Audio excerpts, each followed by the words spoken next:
boa tarde, agradeço o convite do Telesaúde do Espírito Santo. Então, só para começar, para falar de onde é que eu estou falando.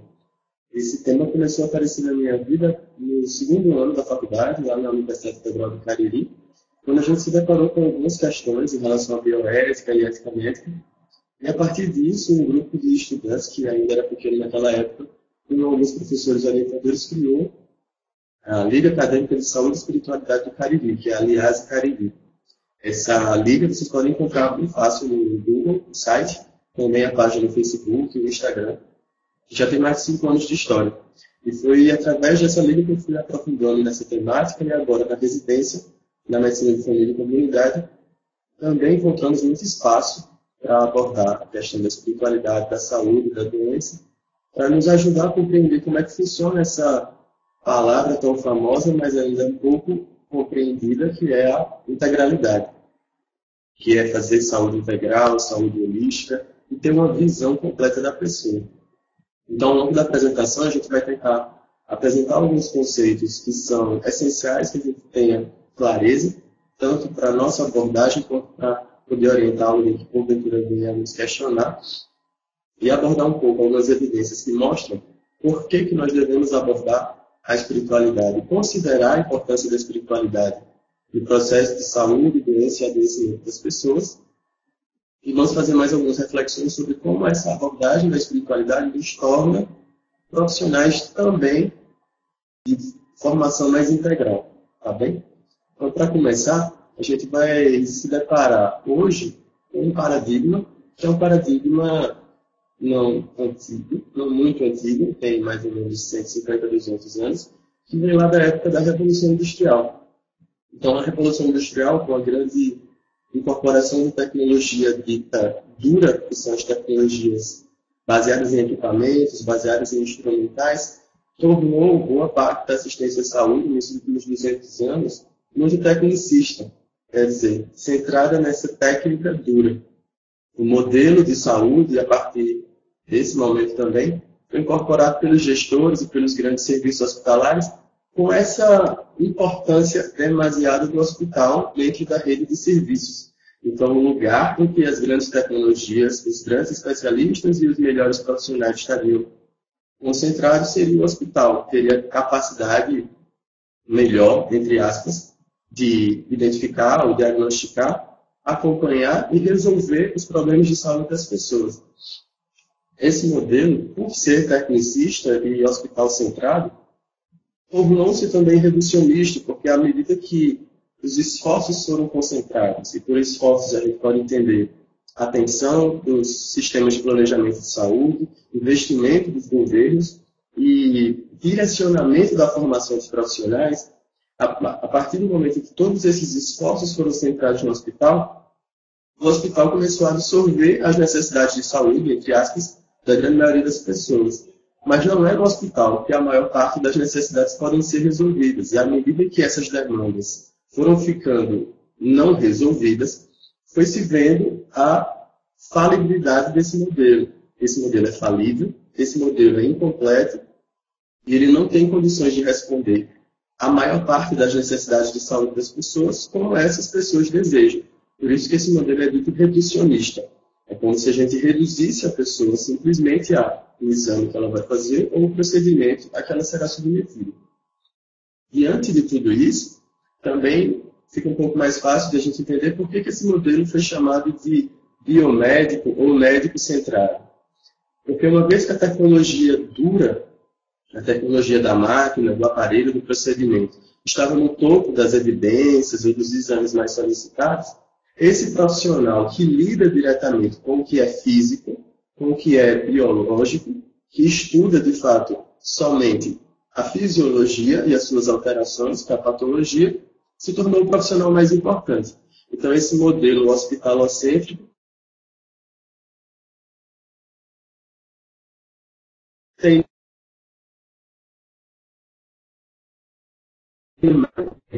depois que o paradigma que nós vivenciamos hoje, que é um paradigma que, se pudesse acrescentar, não foi um paradigma construído do nada, ele teve um projeto de construção e teve pessoas que financiaram e orientaram a sua construção.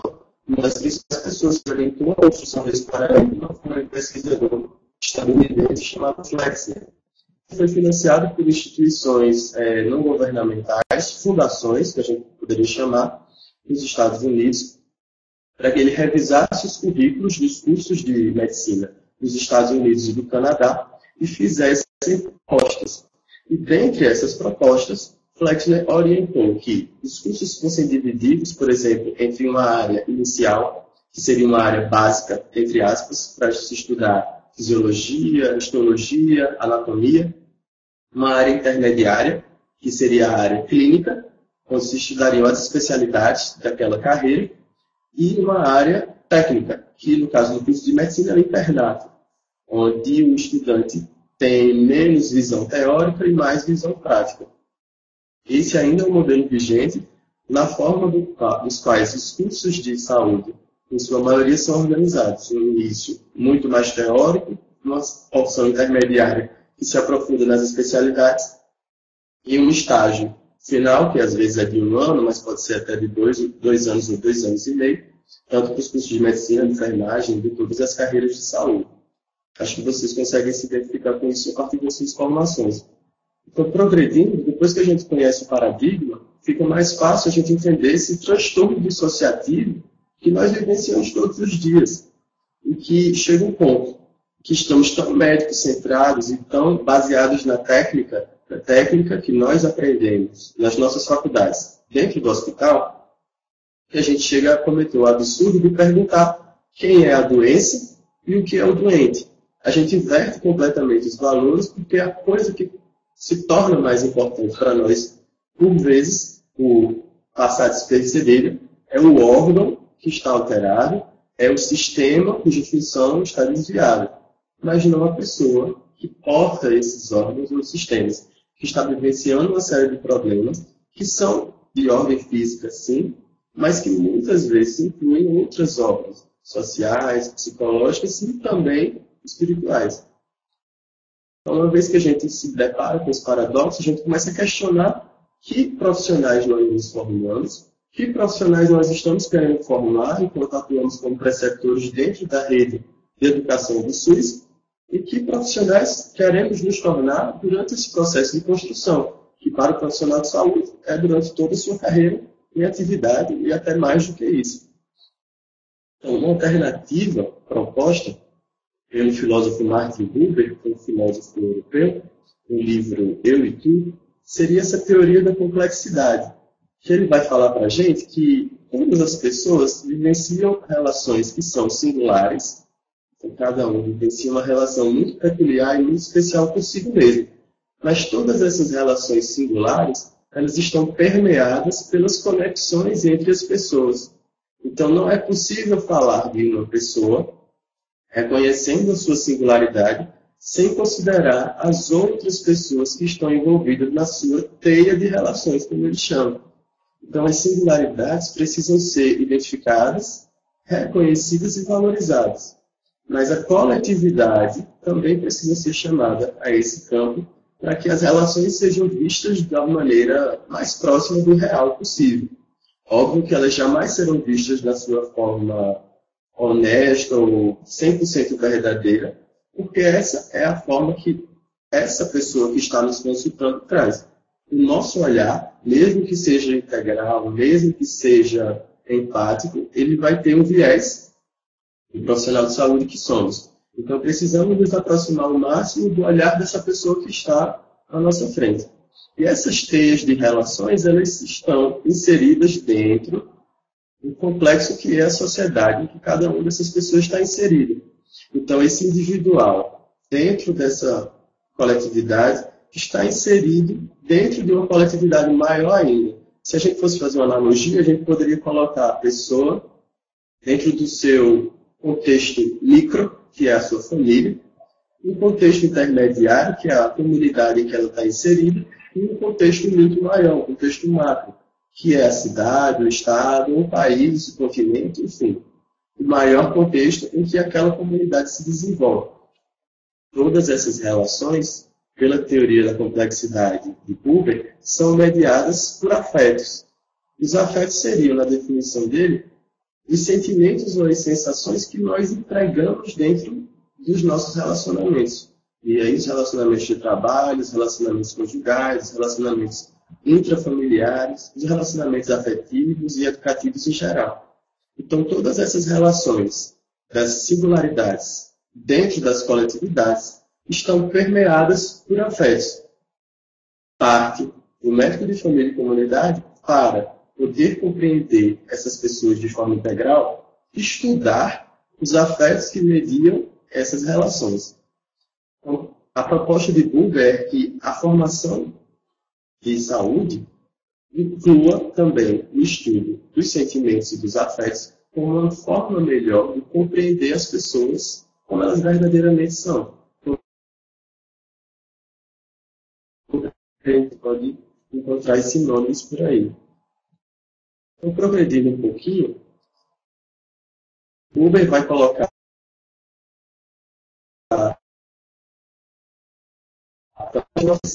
nessa primeira modalidade aqui, relações eu-isso. As relações eu-isso são caracterizadas e a gente pode se reconhecer dentro delas, muitas vezes, na forma de uma pessoa que, citando um exemplo de um profissional de saúde médico, está num local diferenciado, o que tem um valor maior concedido pela sociedade, pela equipe que está inserida.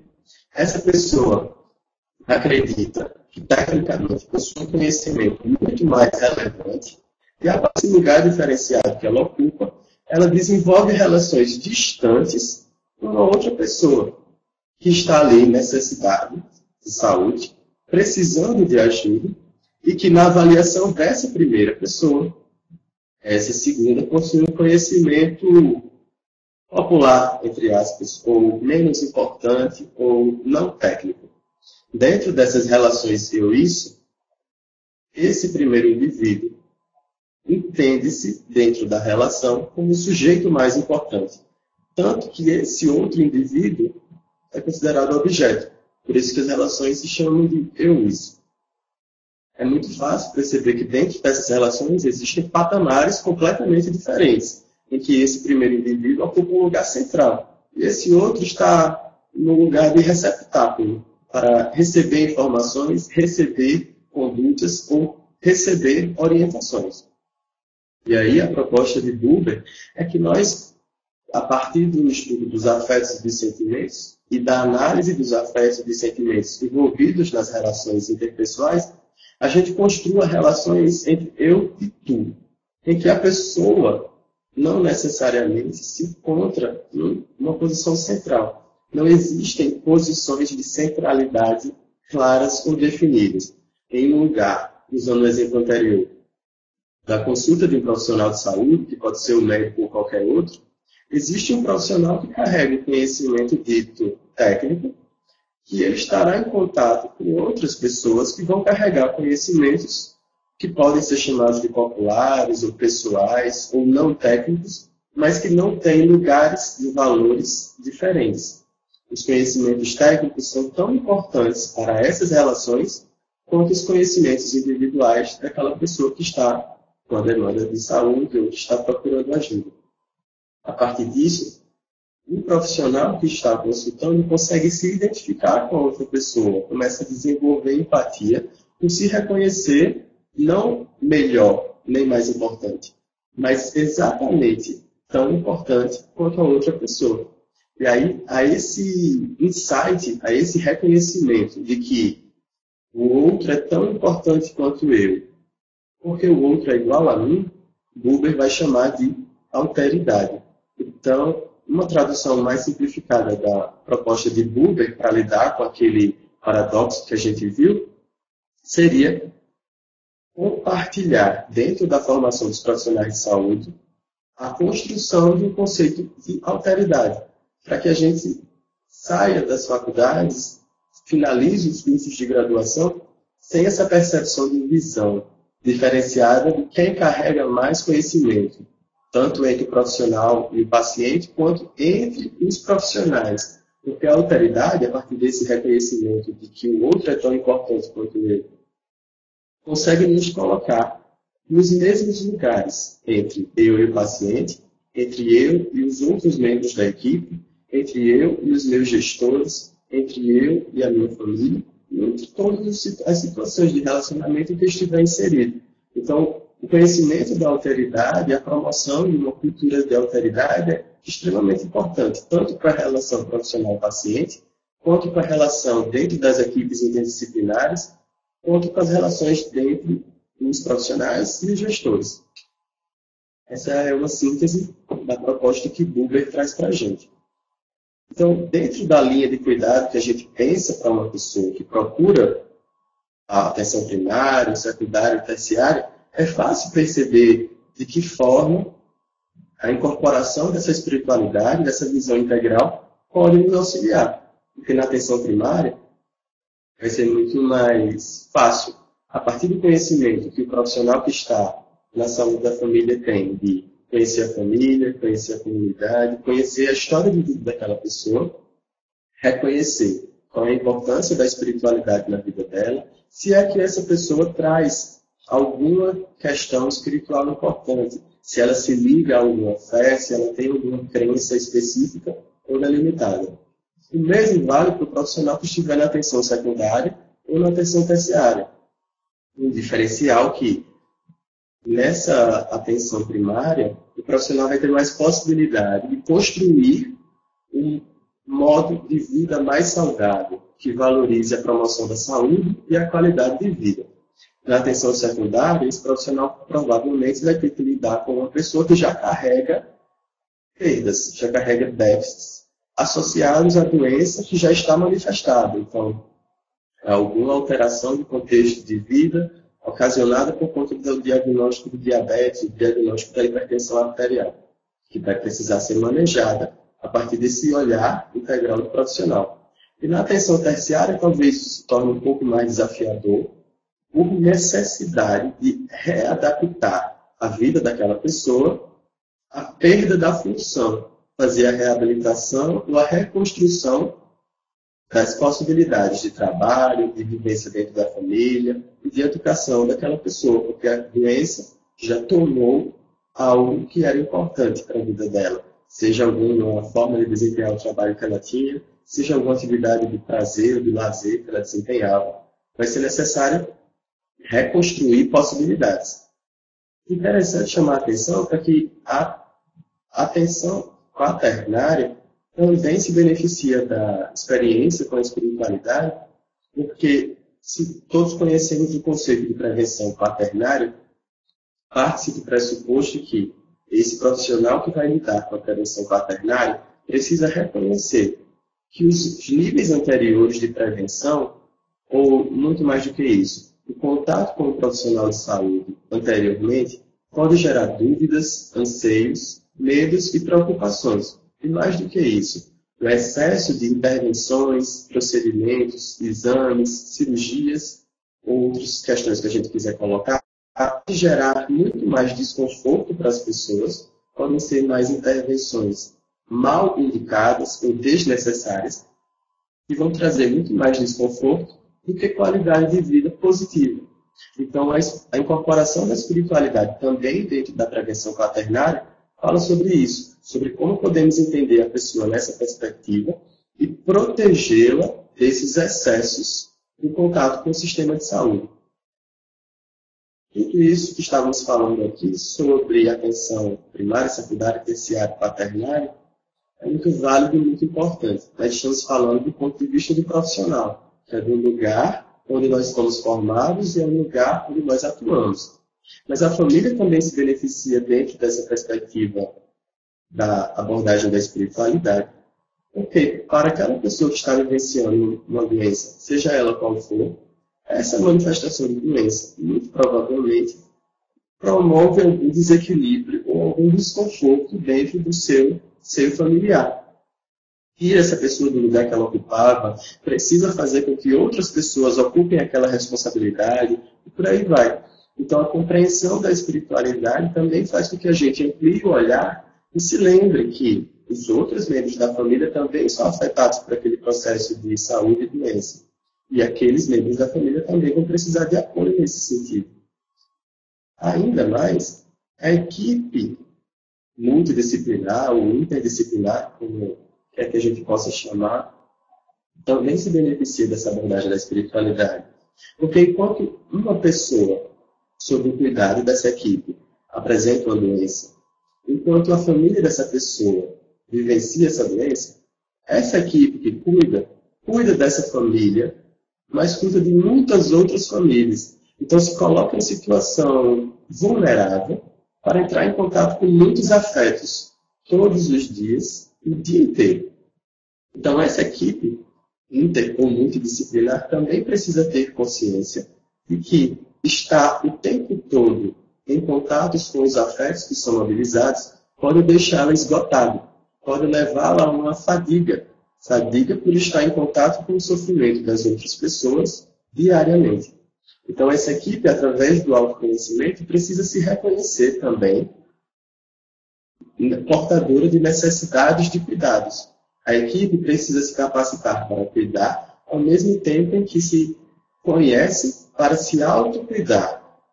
Cada um dos membros da equipe precisa desenvolver esse processo individualmente e a equipe como um todo também precisa desenvolver esse processo coletivamente, para que também se reconheça como portadora de necessidades, desejando ser cuidada, ouvida e ajudada por vezes, para que não chegue a um processo de fadiga em que não só não vai conseguir se cuidar, como não vai conseguir cuidar de mais ninguém. E aí, progredindo um pouquinho, a gente consegue ver que esses processos da prevenção primária, secundária, terciária e quaternária são muito importantes. E eles precisam dessa compreensão integral ou holística da pessoa, porque a gente entende em que situações as pessoas vão se reconhecer doentes ou vão achar que estão doentes, e em que situações a doença vai estar manifestada ou não, na visão da pessoa e na visão do profissional. A mistura dessas percepções é que cria os conceitos de prevenção primária, secundária, terciária e quaternária. E a partir de cada um deles, a gente consegue traçar objetivos de cuidado ou metas de cuidado para as pessoas que estão sob a nossa responsabilidade. Queria voltar só um pouquinho para a gente ter certeza que está falando a mesma coisa, talvez prevendo algumas dúvidas de vocês. Existem 3 conceitos muito importantes que a gente precisa esclarecer. Quando a gente fala sobre espiritualidade, às vezes se confunde muito o que é que a gente está falando sobre espiritualidade propriamente, se a gente está afunilando, discriminando um pouco, falando sobre religião, e diante desses 2 conceitos, se nós estamos falando de religiosidade. A diferença entre os 3 é muito clara, mas precisamos ter atenção. Eu vou colocar aqui rapidinho, para a gente poder ter mais atenção para isso. Então, o primeiro conceito, que eu acho que é o mais fácil de ser compreendido, é o conceito de religião. A religião seria um conjunto organizado de práticas, crenças e dogmas, essencialmente. Esse conjunto geralmente está escrito em algum lugar, está escrito em algum livro sagrado, em algum livro de recomendações, em alguma forma organizada de colocar essa doutrina. E essa doutrina é escolhida por conveniência por cada uma das pessoas que resolve segui-la. Então, a religião desses 3 conceitos seria o conceito mais inicial, o conceito mais simples. É um conjunto de doutrinas, de práticas e de crenças organizada, em que geralmente está envolvida uma certa hierarquia, em que existem pessoas que seguem aquela doutrina e outras pessoas que orientam essas primeiras. Seriam os sacerdotes, os padres, os pastores, as pessoas que estão à frente do centro espírita, os pais de santo e as mães de santo, e por aí vai. A religiosidade é um conceito muito próximo do conceito de religião, mas é distinto, porque a religiosidade fala sobre a nossa percepção individual. O que é que nós acreditamos diante daquele contexto que está lá dentro do livro sagrado? Como é que eu pego aquelas informações do livro sagrado e aplico na minha vida prática? É por isso que a religiosidade é dividida e ela pode ser vivenciada de formas diferentes. A religiosidade pode ser evidenciada numa perspectiva organizacional, se a gente vivencia essa religiosidade dentro do templo, dentro da igreja, dentro da casa espírita, dentro do terreiro, desenvolvendo aquelas práticas que já estão lá escritas e em contato com aquela nossa rede de apoio da mesma religião. A religiosidade também pode ser vivida de forma não organizacional, quando a gente experimenta individualmente. Seriam as leituras sagradas dentro de casa, as preces ou as orações que se fazem individualmente na hora de acordar, na hora de dormir, antes de começar o trabalho, assistir o programa religioso no rádio ou em casa e por aí vai. Outra coisa importante sobre a religiosidade é que ela pode ser encarada numa perspectiva intrínseca, que fala mais sobre o que eu aprendo com essa religião e como eu aplico os conceitos dessa religião para me tornar uma pessoa melhor. Ou também pode ser perspectiva extrínseca, que seria, se a gente pudesse simplificar, os ganhos secundários que alguém tem por estar dentro daquela religião específica.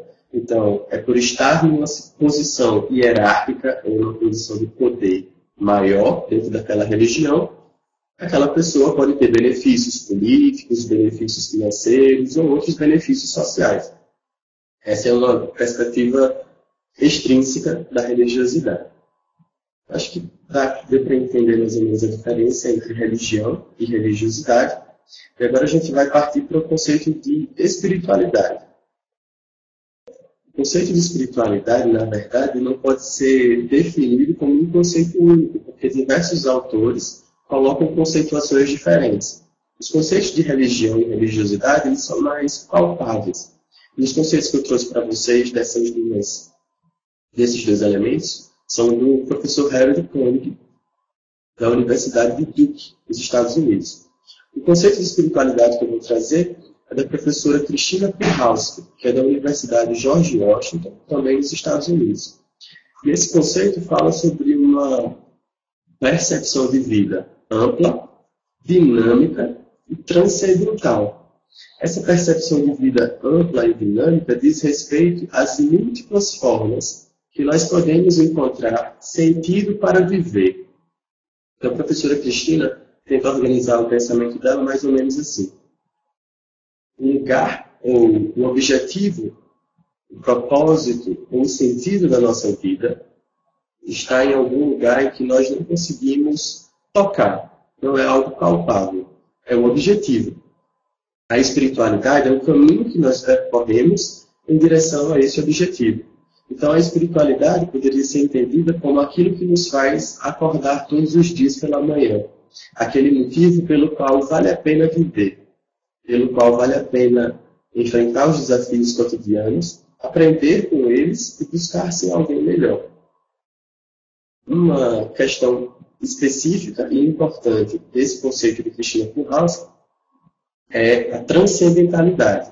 É a necessidade que temos de nos conectar a algo que está além de nós. Essa visão do transcendente pode ser chamada de Deus, de grande arquiteto do universo ou qualquer outro conceito de dentro da religião ou de fora. Porque esse transcendente também pode ser a relação interpessoal, o movimento social, a natureza e a importância dos animais. Então, essa questão transcendental, ela é a representação do que é o nosso sentido de vida, que é aquilo que nós percorremos, aquilo que nos faz acordar todos os dias pela manhã. Então, compreendemos a diferenciação entre espiritualidade, religião e religiosidade, a gente vai seguir para essa reflexão aqui. A partir dessa visão, quando o seu paciente te olha, o que ele vê? E quando você olha o seu paciente, o que é que você vê? Será que quando olhamos os nossos pacientes, as pessoas que procuram nossa ajuda, nós só conseguimos enxergar o raio-x, que é a representação da doença? Ou será que nós conseguimos identificar, para além do raio-x, aquela pessoa que porta aquela alteração fisiológica, ou aquela alteração biológica, aquela pessoa que carrega aquele adoecimento? que está sofrendo por conta da doença? Será que quando essa pessoa nos olha de volta, ela consegue entender que nós temos tempo e que nós valorizamos o tempo que temos para dar atenção a ela? Esses detalhes da relação profissional-paciente são muito delicados, porque envolvem a questão da ética e da bioética. Mas o que nós podemos dizer de forma concreta é que a história natural das doenças muito dificilmente é modificada pela quantidade de tecnologia que temos hoje. Então, muitas vezes, algumas vezes, por assim dizer, nós conseguimos curar, mas outras vezes o desfecho das doenças, das histórias das doenças, é a morte dessas pessoas. No caminho, conseguimos alterar, modificar, tornar menos doloroso, ou por vezes mais doloroso, dependendo das intervenções. Mas o desfecho vai ser um processo construído em conjunto, pela visão que nós temos da pessoa e pela visão que essa pessoa tem de nós. Então, será que esse tempo que nós dedicamos a essa pessoa é só o tempo do relógio? É só o tempo de preencher os papéis da solicitação de diagnóstico, dos exames diagnósticos, de preencher os papéis de solicitação de internação, de fazer as visitas e escrever as evoluções em prontuário, depois de preencher a declaração de óbito? Ou será que esse tempo que nós dedicamos às pessoas é um tempo diferente? Não é o tempo do relógio. Seria um tempo transcendente. É um tempo em que o meu eu, Arthur, encontra o outro eu daquela pessoa, seja ela qual for. Em que eu saio da minha condição de profissional de saúde, exclusivamente, que está atendendo o paciente, para a condição de uma pessoa que está em uma capacidade maior de ajudar. Esse tempo que é diferenciado, a gente começa a entender essa pessoa como um todo. Começa a reconhecer quais são as coisas ou pessoas mais importantes para a vida dela. Qual é o sentido da vida dela? E quando a gente começa a se perguntar sobre isso, quando a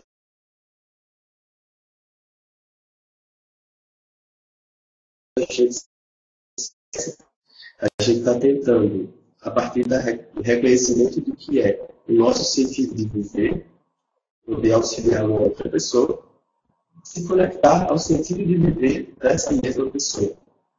Se ela nos permitir, teremos muito mais capacidade de auxiliá-la nessa perspectiva integral.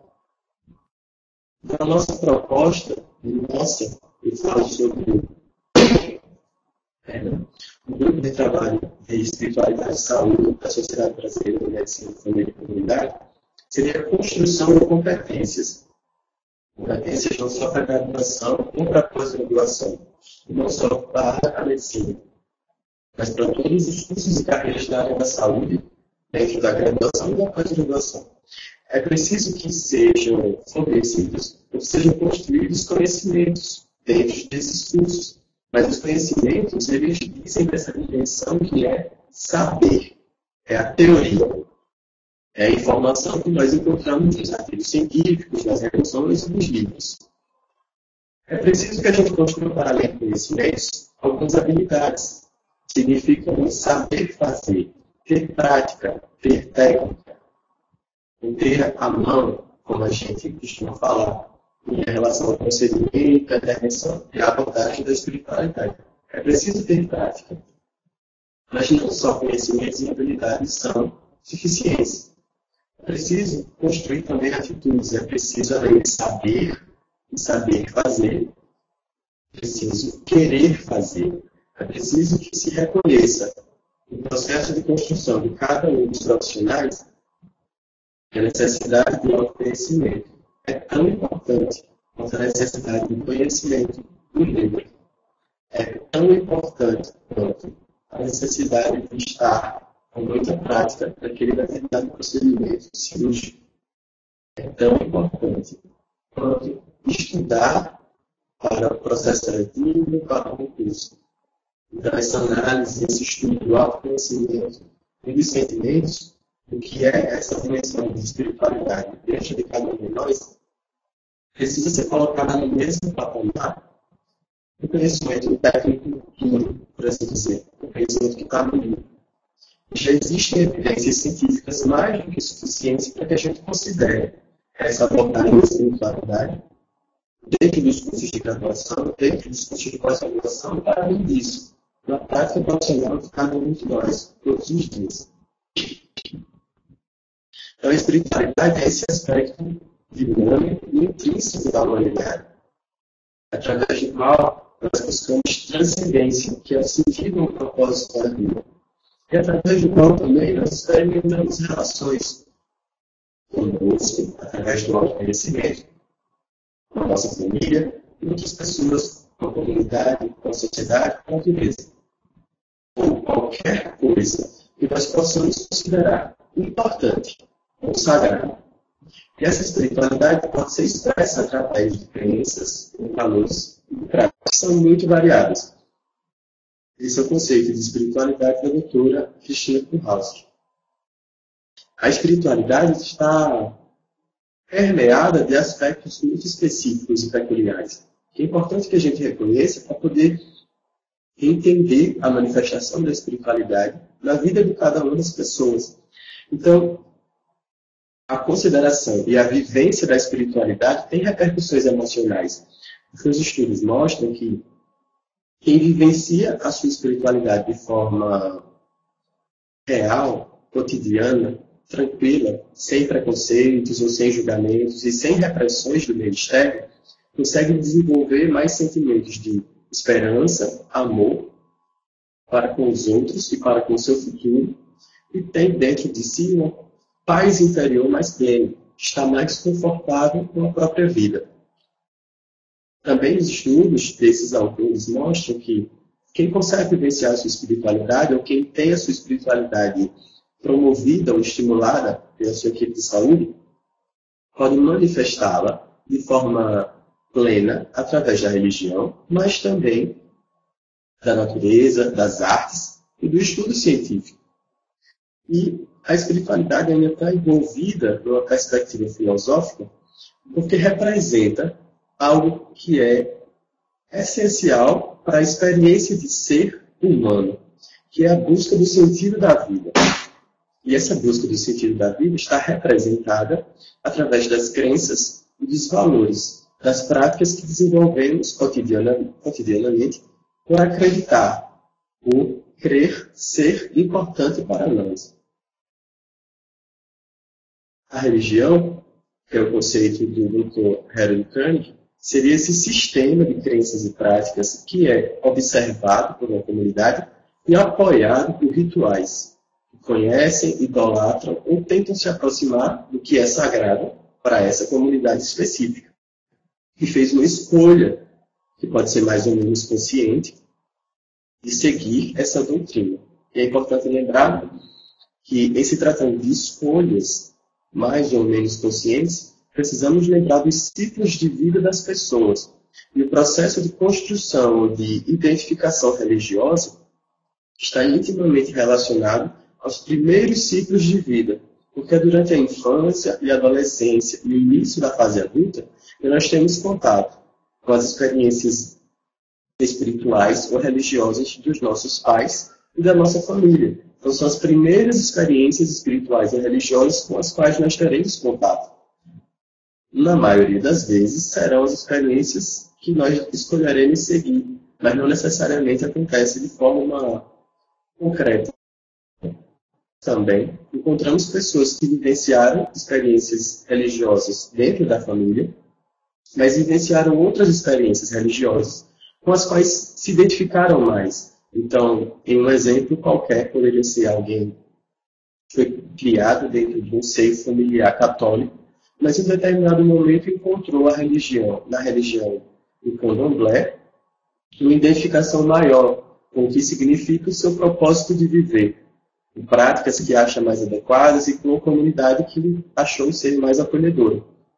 E esse processo de desidentificação e uma identificação familiar e reidentificação de uma nova religiosidade também merece atenção, porque muitas vezes causa muitos sofrimentos dentro dos ciclos de vida das famílias. E a religiosidade vem a ser essa dimensão da religião relacionada com a importância da mesma na vida de cada uma das pessoas. Como a gente já discutiu, ela pode ser vivida numa perspectiva mais intrínseca ou extrínseca e com uma visão mais organizacional ou não organizacional. Nós estamos em busca de um novo sentido para o que é fazer saúde, ou construir saúde, ou auxiliar as pessoas a compreender e construir os seus processos de saúde. Então, nós queremos menos mecanicismo, nós queremos menos práticas centradas só na doença, nós queremos menos sistemas de saúde excludentes e que não promovem a equidade entre as pessoas. Nós queremos um outro paradigma, um paradigma que não é o que foi construído há 200 anos e no qual nós fomos formados. Nós queremos uma outra possibilidade. Uma possibilidade que inclui esperança, porque não estamos mais falando de dependência de uma pessoa que precisa de ajuda para um profissional que detém os conhecimentos para ajudá-la de forma opressora. Nós estamos falando de interdependência, de uma visão em que o profissional de saúde está numa posição e aquela pessoa que precisa de cuidados está numa posição de igual importância. A diferença é que, nesse novo paradigma, haverá um compartilhamento desses conhecimentos, o conhecimento técnico e o conhecimento popular, cada um com a sua valorização devida. E ambos os sujeitos envolvidos nessa relação vão reconhecer a importância dessa relação para a manutenção dos processos. Aquela pessoa que está vivenciando a doença e daquele profissional que está na condição de ajudar, aprendendo com esses processos e essas relações o tempo todo. Então, nós saímos de uma perspectiva de dependência opressora e partimos para uma perspectiva de interdependência solidária, porque existe compartilhamento de responsabilidades e compartilhamento da valorização entre os profissionais e entre as pessoas que serão assistidas. E é essa perspectiva que nos gera o sentimento de esperança, pela possibilidade de mudança, de ressignificação. O que é a nossa prática profissional hoje, que é muito importante, mas também, e a partir do momento que passamos a conhecer esses conceitos, temos a responsabilidade de modificar o que vai ser a prática profissional de quem ainda está dentro da graduação ou da pós-graduação. Então, precisamos reconhecer a importância da abordagem da espiritualidade para a nossa prática hoje, mas também somos responsáveis por aqueles que ainda estão nas faculdades. Então, é necessário incorporar aos currículos de quem está na faculdade hoje sobre essa abordagem, para que a construção desse profissional já parta de uma base, de uma teoria integral e holística, que considera a importância da espiritualidade, tanto quanto a importância da dimensão social, tanto quanto a importância da dimensão psicológica e da dimensão física na vida de cada um. Porque para a dor física ainda é muito fácil, nós temos morfina em quantidades maiores ou menores, disponibilidades maiores ou menores. Mas para a dor da alma, que é um tipo de dor muito mais difícil de ser identificado, inclusive muitas vezes negligenciado, nós precisamos investir de forma sincera algo que não é ensinado na faculdade, para poder investir esse algo, que é amor, pela nossa prática e por aquela pessoa que está necessitando do nosso cuidado, nós precisamos encontrar esse amor dentro de nós. O caminho que nós propomos para procurar encontrar esse amor é desenvolver o autoconhecimento e estudar sobre a nossa própria espiritualidade, para que a nossa espiritualidade possa conversar com a de quem vai precisar da nossa ajuda. Então, espero que tenha sido útil e tenha sido boa essa discussão com vocês. Fico à vontade para ficar disponível para vocês, para perguntas e para dúvidas.